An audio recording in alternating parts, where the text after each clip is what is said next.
Hello, I'm so glad you're here. I'm Haley, but my friends call me Hales. I'm a wife, a mum of two, and someone who's slowly learning how to live a little more intentionally. I was born and raised in Sydney, and for a long time I thought I'd always live there. But in 2018, a job opportunity for my partner brought us to peaceful New Zealand. That same year, we got married in a beautiful vineyard in Wanaka. Fast forward 7 years, we've built a home, welcomed our daughter Caitlin and our son Tyler, and also adopted a very sleepy greyhound named Roxy. Life now is beautifully full, but very different from what it used to be.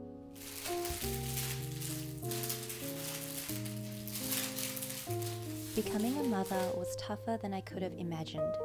It was challenging in ways I hadn't prepared for, especially during the chaos of a pandemic. On top of that, I was made redundant during my maternity leave. I found myself at a crossroads. Do I find a new job, or do I stay home full-time and look after Caitlin? And I now know it was the hardest and best decision I ever made. Being a full-time mum is both challenging and rewarding, and I know I'm so privileged to have this time at home with my children. But now that the kids are in preschool a few days a week, and with Caitlin actually starting school in July, I'm starting to question what comes next for me. I've always felt like something was missing. Some people have careers or hobbies they're passionate about, but I was still searching for something that felt like mine. I knew I needed something just for me, something I could call my own. Then I found it when I least expected it.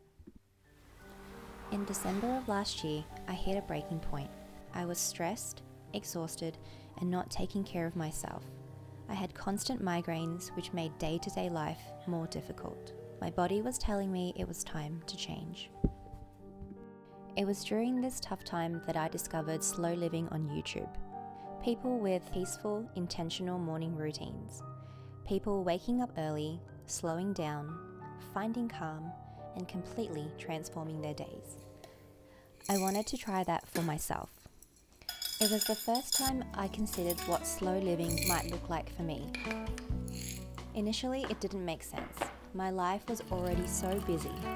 How could slowing down possibly help? But somewhere along the way, on my journey into motherhood, constantly caring for others, I'd forgotten to care for myself. I suddenly remembered a quote that someone told me when Caitlin was a newborn baby. You can't pour from an empty cup.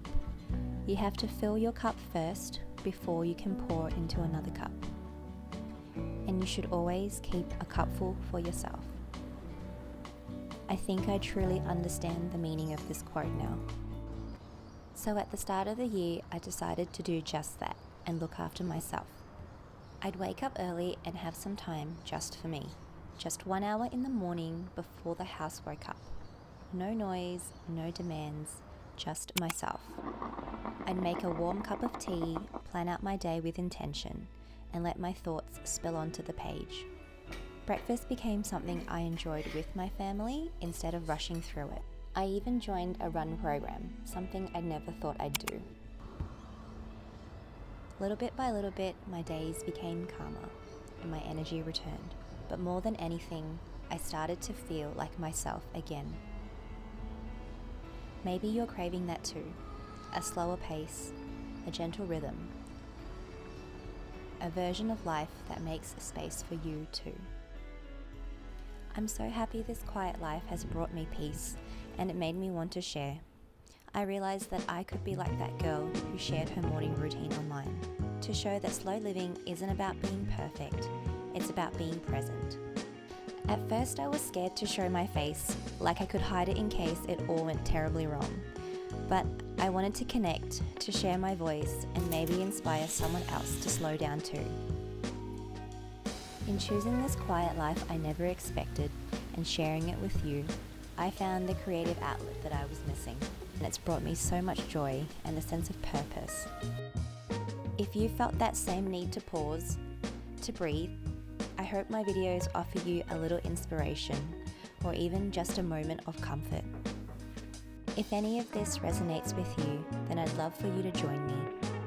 Thank you so much for watching. I hope to see you next time.